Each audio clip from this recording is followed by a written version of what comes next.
اللہ اللہ۔ پچھلے درس کی آیت میں اس بات کا ذکر ہوا تھا کہ یہودی اور منافقین بغیر کسی خاص بات کے، بغیر کسی خاص مقصد کے خام خواہ نبی پاک صلی اللہ علیہ وسلم کو کہتے کہ یا رسول اللہ ہم نے آپ سے بڑی خاص الخاص بات کرنی ہے، ہمیں علیحدہ ٹائم چاہیے۔ تو آپ کی ذات مبارک تو شفقت اور محبت کا سمندر تھی، تو آپ تو محروم نہیں کرتے تھے، آپ ان کو ٹائم دے دیتے، تو وہ بیٹھ جاتے ایسے واہی تباہی فضول ادھر ادھر کی باتیں کرتے کرتے بڑا وقت ضائع کرتے۔ تو اس لیے پچھلی آیات میں اللہ تعالیٰ نے ان کی اس حرکت کو بیان کیا کہ یہ ایسے کرتے ہیں، لہٰذا ایمان والوں کو کہا گیا کہ تمہاری جو سرگوشیاں ہیں چاہے وہ آپس میں بھی کرو تو وہ گناہ کی سرگوشی نہیں ہونی چاہیے۔ فرمایا ایمان والو اذا تناجیتم، جب بھی تم باہم ایک دوسرے سے سرگوشی کرو، یعنی چپ کے جو بات کرنی ہوتی ہے ایک دوسرے سے، فلا تتناجوا بالاسم والعدوان، پھر نہ سرگوشی کرو تم گناہ کی اور زیادتی کی اور پیغمبر کی نافرمانی کی۔ تمہاری سرگوشیوں میں گناہ نہیں ہونا چاہیے، کوئی زیادتی نہ ہو، پیغمبر کی نافرمانی اور مخالفت نہ ہو اس میں، بلکہ کیا ہو وَتَنَاجَوْا بِالْبِرِّ وَالتَّقْوَىٰ، اور سرگوشی کرو تم نیکی اور تقویٰ کا۔ نیکی کوئی بھی نیکی ہے وہ نیکی ہے، نیکی کی بات کی سرگوشی کرو، ایک دوسرے کو نیکی کی دعوت دو،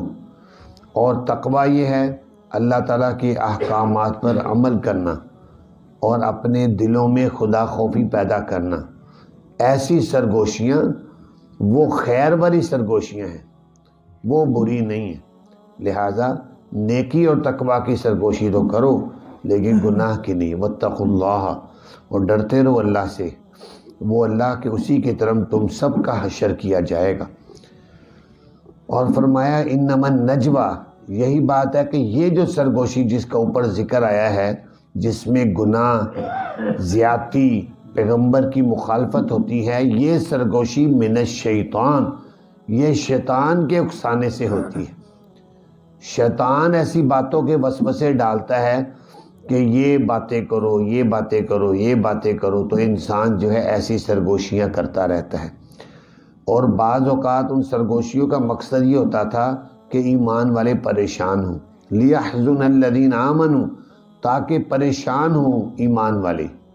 حالانکہ اللہ تعالیٰ فرما رہے ہیں وَلَيْسَ بِضَارِّهِمْ شَيْئًا، نہیں ہے وہ نقصان پہنچانے والے مسلمانوں کو کچھ بھی، إِلَّا بِإِذْنِ اللَّهِ، ان کی سرگوشیوں سے مسلمانوں کا نقصان نہیں ہو سکتا۔ ہاں اگر اللہ کی طرف سے حکم ہو جائے تو پھر الگ بات ہے، پھر اللہ کی طرف سے مقرر ہے اور وہ مقدر میں ہے نقصان، پھر تو ہو کر رہے گا، ورنہ ان کی سرگوشیوں سے ایمان والوں کا نقصان نہیں ہو سکتا، کیونکہ وَعَلَى اللَّهِ فَلْيَتَوَكَّلِ الْمُؤْمِنُونَ، اور اللہ ہی پر بس چاہیے بھروسہ کریں ایمان والے، تو ایمان والے بھروسہ تو اللہ پر کرتے ہیں، اس لیے ان کو انشاءاللہ کچھ نہیں ہوگا۔ اب اگلی آیت میں اللہ تعالیٰ نے مجلس کے آداب کا ذکر کیا ہے۔ مجلس ہے، کوئی کسی بڑے کی مجلس میں بیٹھے ہیں، یا کوئی کسی اللہ والے کی مجلس میں بیٹھے ہیں، یا کسی بزرگ کی مجلس میں بیٹھے ہیں، تو اس کے آداب کیا ہیں؟ نبی پاک صلی اللہ علیہ وسلم کی مجلس میں یہ ہوتا تھا کہ لوگ جب بیٹھتے تھے تو ایسے کشادہ ہو کے بیٹھ جاتے، اس کا نتیجہ یہ ہوتا تھا کہ پیچھے سے کئی لوگ آتے، ان کو جگہ نہ ملتی۔ ایک دفعہ تو ایسے بھی ہوا کہ ایسے صحابہ کرام آئے جو بدری صحابہ تھے، جنگ بدر میں حاضر ہوئے تھے، بڑے رتبے والے تھے، انہوں نے آ کر دیکھا تو جگہ نہیں تھی، وہ کھڑے رہے، پیچھے کھڑے رہے، تو اللہ تعالیٰ کو یہ بات اچھی نہیں لگی۔ اللہ تعالیٰ نے یہ اس آیت میں آداب مجلس کا ذکر کرتے ہوئے فرمایا کہ جب بھی تم مجلس میں بیٹھو، پہلی بات تو یہ ہے کہ دوسرے آنے والوں کے لیے جگہ بناؤ، اور اگر تمہیں آپس میں کشادگی پیدا کرنے کے لیے کہا جائے کہ دوسروں کے لیے کشادگی کرو، یعنی سمٹ کر بیٹھ جاؤ، پاس پاس قریب قریب ہو کے بیٹھ جاؤ، تو اس میں کوئی حرج نہیں ہے۔ اس کی برکت سے اللہ تعالیٰ تمہارے دلوں کو کشادہ کر دیں گے۔ اس کا ذکر ہے، فرمایا یا ایھا الذین آمنوا، ایمان والو، اذا قیل لکم، جب بھی تمہیں کہا جائے، تفسحوا فی المجالس، کشادگی کرو مجلسوں میں، جب تمہیں یہاں یہ کہا جائے فافسحوا، تو پھر تم کشادگی کر دو، یفسح اللہ لکم، کشادگی کر دے گا اللہ تعالیٰ تمہارے لیے۔ کشادگی کر دینے کا مطلب یہ ہے کہ اللہ تعالیٰ تمہارے دلوں میں کشادگی پیدا کر دیں گے، کہ جس سے تمہارے دلوں میں برکت، نور اور دوسرے کی برداشت پیدا ہو جائے گی۔ اور ایک مطلب یہ بھی ہے کہ اللہ تعالیٰ تمہارے لیے کشادگی کر دیں گے کہ تم نے دنیا میں تھوڑی سی جگہ کسی کے لیے کی ہے،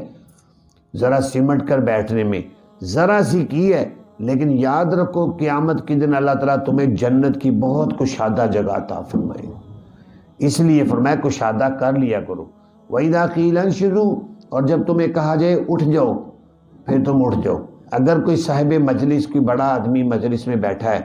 اور وہ سمجھتا ہے کہ کچھ اور لوگ آگے ہیں، بڑے ہیں، چلو ان کو تھوڑی دیر بیٹھنے دے، وہ دوسروں کو اگر کسی کو کسی وقت حکمت سے کہہ دے کہ تم اس وقت اٹھ جاؤ، دوسروں کو بیٹھنے دو، تو اس میں اٹھ جاؤ، کوئی بری بات نہیں ہے۔ بلند کرتے ہیں اللہ تعالیٰ ان لوگوں کو جو ایمان لائے ہیں تم میں سے، اللہ تعالیٰ ان کے رتبے بلند کرتے ہیں، اور وہ لوگ جو علم دیے گئے ہیں ان کے درجے، اور اللہ تعالیٰ ان کاموں کو جن کو تم کرتے ہو خبر رکھنے والا ہے۔ اب منافقین اور یہودیوں کی تو کانوں پر جوں بھی نہیں رکھی، ان کو اثر ہی کوئی نہ ہوا ان آیات میں جو کہا گیا کہ یہ سرگوشیاں کر کے نبی پاک صلی اللہ علیہ وسلم کا وقت ضائع کرتے ہیں،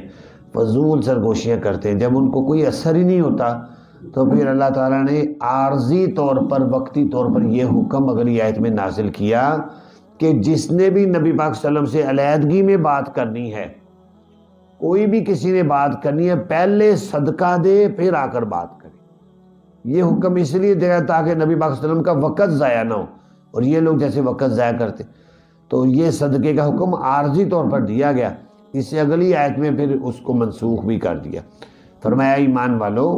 اذا ناجیتم الرسول، جب بھی تم نے سرگوشی کرنی ہو پیغمبر صلی اللہ علیہ وسلم سے،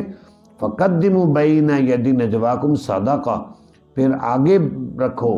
آگے بھیجو اپنی سرگوشی سے، یعنی پہلے کر دو صدقہ۔ مقدار نہیں بیان کی، بس کہا کہ جب بھی کسی نے کوئی نبی پاک صلی اللہ علیہ وسلم سے سرگوشی کرنی ہے، کوئی علیحدگی میں بات کرنی ہے، تو وہ پہلے صدقہ دے پھر آئے۔ تو یہودی اور منافق جو تھے ان کو تو پسو پڑ گئے، یہ کیا ہو گیا، جان جاتی تھی ان کی پیسے خرچ کرنے، لہذا انہوں نے تو چھوڑ دیا۔ تو یہی مقصد تھا اللہ تعالیٰ کا کہ اللہ تعالیٰ نبی پاک صلی اللہ علیہ وسلم کا قیمتی وقت ایمان والوں کو دینا چاہتے تھے۔ اور باقی جو صحابہ کرام تھے، مسلمان تھے، یہ جو عرصہ 2-4 دن گزرے تھے جس میں یہ حکم رہا، تو اکثر صحابہ کرام نے یہ کوشش کی کہ ہم ایسا موقع ہی نہ آنے دیں کہ ہمیں نبی پاک صلی اللہ علیہ وسلم کی علیحدہ وقت لینا پڑے، ہم عام اوقات میں جا کر بیٹھ جائیں گے۔ لیکن حضرت علی کو، ان کو یہ موقع ملا کہ اس دوران انہوں نے کوئی علیحدہ بات کرنی تھی، لہٰذا انہوں نے صرف یہ کیا کہ صدقہ کر کے پھر نبی پاک صلی اللہ علیہ وسلم سے انہوں نے وہ علیحدگی میں بات چیت کی۔ بہرحال یہ وقتی طور پر حکم تھا، مستقل نہیں تھا۔ فرمایا یہ کیوں حکم دیا؟ اللہ تعالیٰ کہہ رہے میں نے ذالک خیر لکم، یہ بہتر ہے تمہارے لیے، وَأَطْهَرُ، زیادہ پاکیزگی کا ذریعہ ہے۔ فَإِن لَمْ تَجِدُوا، اگر تم نہیں پاتے، تمہارے پاس نہیں ہے